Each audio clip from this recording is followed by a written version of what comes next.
पश्चिम बंगाल में हर नए दिन के साथ हिंसा और हंगामे की नई खबर सुर्खियों में आ रही है और इसकी वजह से अब सीएम ममता बनर्जी की मुश्किलें बढ़ गई हैं। एक दिन पहले बीरभूम में 8 लोगों को जिंदा जला दिया गया। कहा जा रहा है कि टीएमसी के ही 2 गुटों में जबरदस्त झड़प हुई, जिसके बाद 8 लोगों को जिंदा जला दिया गया था। इस हिंसा के बाद टीएमसी और बीजेपी के बीच आरोप प्रत्यारोप का दौर भी तेज हो गया है। बीजेपी राज्य में बिगड़े कानून हालात का हवाला देते हुए राष्ट्रपति शासन लगाने की मांग कर रही है, तो केंद्र सरकार ने ममता सरकार से 72 घंटे के अंदर हिंसा पर जवाब तलब किया है।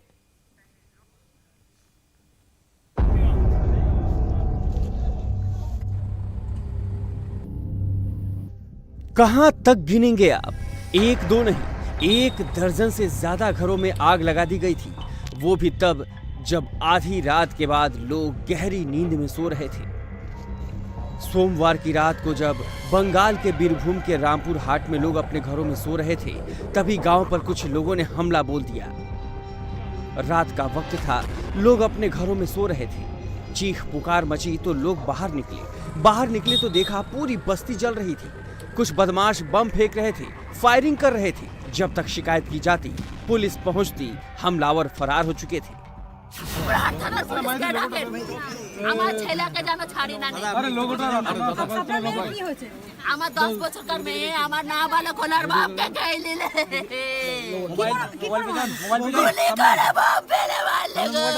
বৌদি কি ঘটনা হয়েছিল দাদা আপনি সব জানেন গো পুলিশ ছিল আপনি জানেন না পুলিশ ছিল তখন এলাকায় পুলিশ ছিল রামপুরহাট থানার পুলিশ কি করছিল রামপুরহাট থানার পুলিশ কি করছিল কেন অ্যারেস্ট হলো 15টা ছেলে 15টা ছেলে অ্যারেস্ট কেন হলো আনবে তবে আমি লাশ নিয়ে যাব নালে থানাতে কি থানা পাল্টা বাজি।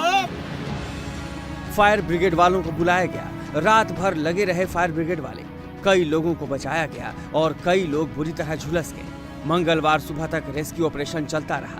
लोगों की तलाश होती रही। हर घर को खंगाला जा रहा था, लेकिन जब इस घर के आंगन में पहुंचे तो बर्बादी का मंजर देखकर शरीर कांप गया। हर कमरे में लाश पड़ी थी। 7 लोग जिंदा जल गए थे। 7 में से 1 महिला थी और 2 छोटे छोटे बच्चे भी थे। আমার ছেলেতে যেমন অনাথ করেছে তাদের যেন অনাথ, আমার এইটাই অনুরোধ। যারা মানলো বলে মনে করছেন তারা কি পার্টি করে? তারাও তৃণমূল ছিল, মানে ঢোকবাজি, কোনো তৃণমূল আর এই নয়। ওরা মানে আমাদের সাথে খেলোয়াড় খেলছিল, আমার সাথে তো তৃণমূল পুরা তৃণমূল আর সাথে চামচাগিরি করতো। ওরা খাবার মিশাতে থাকতো। 5 গ্রামের আমার স্বামী প্রধান, 5 গ্রামের লোকে কে কি করছে আমরা কিছুই জানি। जांच के लिए एसआईटी की टीम पहुंच गई। अब इस जले हुए घर से सबूत जुटाने की कोशिश हो रही है कि क्यों हुआ, कैसे हुआ, कब हुआ और किसने किया। गांव वालों से पूछताछ हो रही है, लेकिन पीड़ित परिवारों के मुताबिक ये सब एक बड़ी साजिश का हिस्सा है। कहा जा रहा है कि जब से बंगाल में पंचायत चुनाव हुआ है, तब से लगातार धमकियां मिल रही थीं।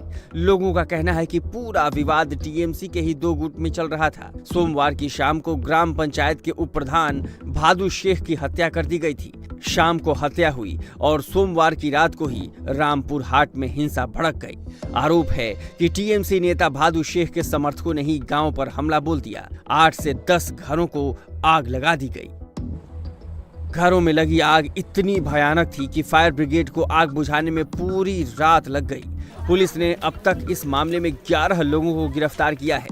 इलाके के एसडीपीओ और रामपुर हाट थाने के इंचार्ज को भी हटा दिया गया है। टीएमसीर একজন উপপ্রধান, ওনার নাম হচ্ছে বাহাদুর শেখ। टीएमसी के एक उप प्रधान थे जिनका नाम बहादुर शेख था। कल रात 8:30 बजे के करीब उनकी हत्या हो गई थी। उसके बाद गांव के लोग भड़क उठे और वो इकट्ठे होकर हंगामा करने लगे। उन्होंने 7-8 घरों को आग के हवाले कर दिया। घटना की जानकारी मिलते ही कल आधी रात को ही पुलिस की टीम मौके पर पहुंच गई। फायर ब्रिगेड ওখান থেকে আগুনকে নামিয়েছে। मंगलवार की सुबह जब ये खबर फैली तो बंगाल से लेकर दिल्ली तक सियासत भी जाग गई। ममता ने अपने मंत्री फिरहाद हकीम के साथ एक टीम को रामपुर हाट भेजा। मौके पर पहुंचकर ममता के मंत्री ने पीड़ित परिवार से बातचीत की और उन्हें जल्द इंसाफ का भरोसा दिया।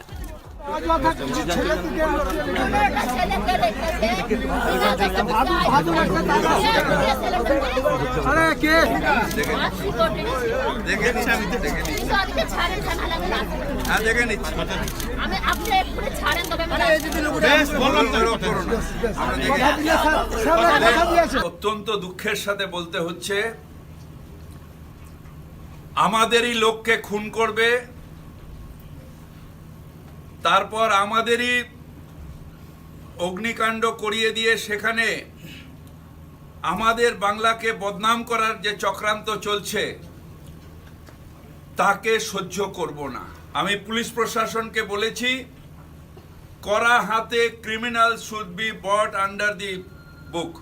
ममता के मंत्री घटनास्थल पर पहुंचे तो दिल्ली में बंगाल से आने वाले बीजेपी सांसद गृह मंत्री अमित शाह के पास पहुंचे और घटना की जानकारी दी।